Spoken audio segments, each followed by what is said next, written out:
Mas eu queria conversar com você sobre uma coisa muito interessante que pouca gente conhece, né? O Brasil tem umas ilhas de excelência na produção de tecnologia e conhecimento, né? Tem o Porto Digital, tem o INPA, o Instituto de Matemática Aplicada no Rio de Janeiro, o ITA, aqui em São José dos Campos, né? Florianópolis lá, fantástico ali. Então, esses centros, o Intel aqui, a nova faculdade que nós estamos falando sobre isso, é possível criar uma liga dessas instituições para nós termos capacidade humana de pesquisa e cérebros para avançarmos nesse projeto ousado que você está mencionando, sugerindo aqui? Dávila, é necessário, né? O Brasil, ele já é altamente inovador, a inovação já está entre nós, só não está bem distribuída. A gente, é o que você falou, a gente tem bolsões de inovação. Eu ainda falaria demais. Falaria, por exemplo, de Santa Rita do Sapucaí, que tem lá todo o polo de microeletrônicos, que é fantástico. Falaria de Piracicaba, que está desenvolvendo agora um polo de biotecnologia fantástico, pesquisando anticorpos monoclonais contra o câncer, contra a malária, contra a Covid, contra H1N1. Então, isso, assim, está acontecendo no Brasil aqui agora. Então, eu acho que uma política que é bem sucedida é uma política que se interessa por aquilo que pode dar certo. O Brasil só está se interessando por aquilo que pode dar errado. Se você só pensa no que vai dar errado, é meio lei de Murphy. Vai dar errado, então. Então, você já perdeu na saída, entendeu?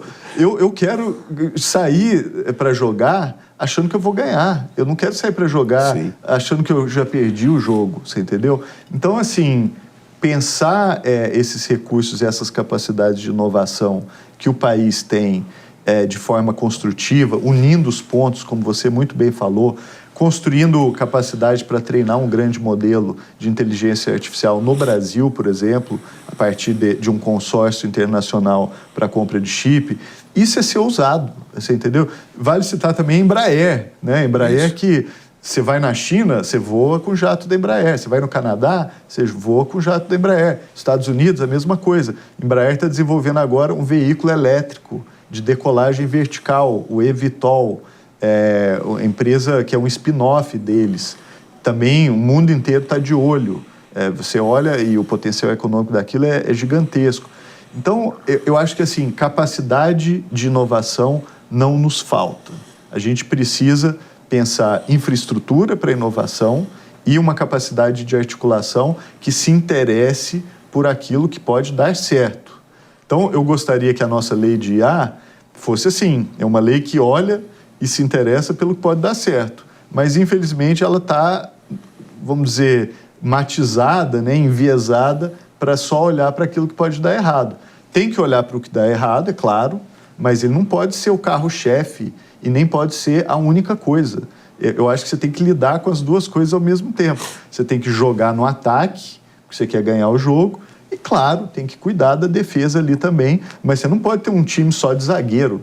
E o Brasil é isso, a gente está montando um time, a seleção brasileira de inovação, se você olhar para o Congresso Nacional, só tem zagueiro, não tem nenhum atacante. Pô, e aí não tem como ganhar, é derrota na certa. É verdade. Aliás, isso é um retrato do Estado brasileiro, né? Para cada órgão que executa, você tem 3 fiscalizando. O que você quer fazer com inteligência artificial não vai dar certo.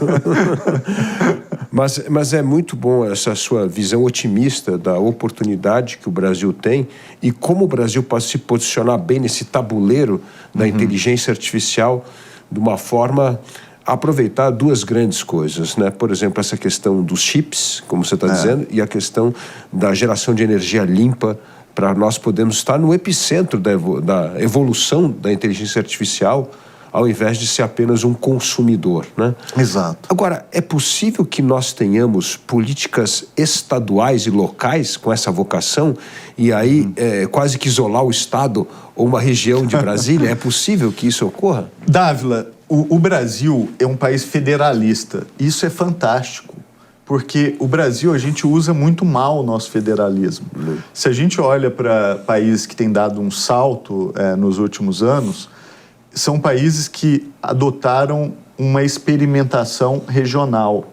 Muitos deles se valendo de um sistema federalista. Então, o federalismo brasileiro, se ele for bem utilizado, ele pode virar um federalismo de experimentação, onde os estados eles funcionam como laboratórios de atividades de inovação, de desenvolvimento de novas atividades econômicas e assim por diante. O que der certo, aí você nacionaliza, você expande para o país todo. O que der errado, você descarta. Mas, assim, para saber se dá certo ou errado, você precisa testar. Pra fazer. Exatamente. Então, o Brasil, infelizmente, com louváveis exceções, tá? Ele usa mal o federalismo. Uma coisa que o Brasil ensaia de fazer bem são os consórcios regionais. Sim. Então, você tem o consórcio regional do Centro-Oeste, você tem os consórcios regionais do Sudeste. Então, isso tudo muito interessante, mas ainda aquém do potencial, você entendeu? Para a tecnologia, em que você depende de grandes investimentos, esses consórcios regionais, eles podem fazer toda a diferença. Vou te dar um exemplo simples. Você quer comprar conexão de internet. O que acontece no Brasil de hoje? Cada estado, por exemplo, que quer conectar as escolas públicas, compra a sua própria conexão.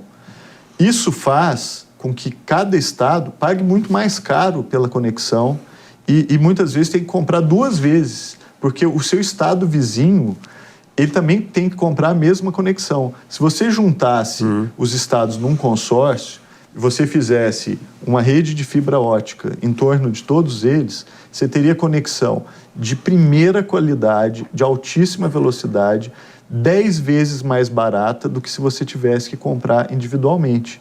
Então, eu fico perplexo de por que a gente não usa o federalismo brasileiro dessa forma, você entendeu? Da mesma forma que a gente pode fazer consórcios de países para comprar vacinas ou chips, você pode usar consórcios de estados para comprar conectividade, para embarcar em projetos de inovação, de experimentação. Então, eu acho assim, o meu sonho é esse Brasil vibrante que usa o federalismo, que é um instrumento poderosíssimo, no seu potencial integral. Para inovar. Para inovar. E para inovar e para poupar, para gerar eficiências. Você imagina só, no Nordeste, cada estado comprando a sua própria rede de conexão, sendo que se fizesse um consórcio ali, você faria de forma muito mais barata e eficiente. Inovação também depende de investimento. E esses investimentos você não precisa fazer sozinho. Por isso que eu acho que, e você falou muito bem, existe um papel, sim, para os governos estaduais e para os governos municipais, especialmente para atuar em conjunto. Se você fizer alianças e redes, você consegue fazer política pública e usar a capacidade, por exemplo, que o federalismo oferece para inovar, para fazer o que dá certo. É isso que tem gerado desenvolvimento em outros lugares. Se você olhar a história da Coreia, se você olhar a história da China, você olhar a própria história da União Europeia recente, é isso, é você usar ferramentas institucionais coletivas para promover o desenvolvimento. Então, eu torço para a gente ainda conseguir fazer algo desse tipo.